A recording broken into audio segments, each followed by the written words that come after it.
Благодарам.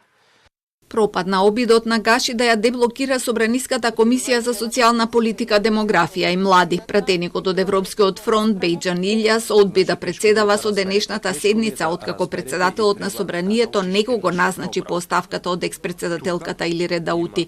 Илјас наведува субјективни причини за одбивањето, но има и други аргументи.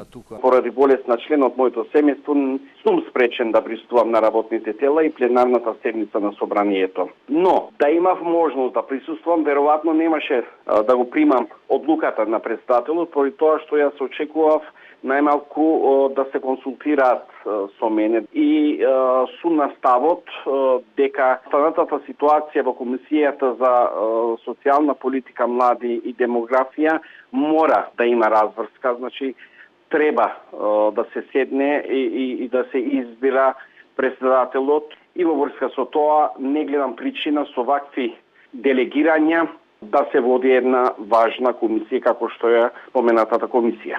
Но по оставката на Даути од Европскиот фронт информираа дека нема да достават друг предлог. На почетокот на годинава на Даути беше изгласана интерпелација затоа што одби да го стави на дневен ред законот за бранителите. По една недела си поднесе оставка и оттогаш оваа комисија е закочена. На денешната седница требаше да се расправа за измени на законот за пензиско и инвалидско осигурување.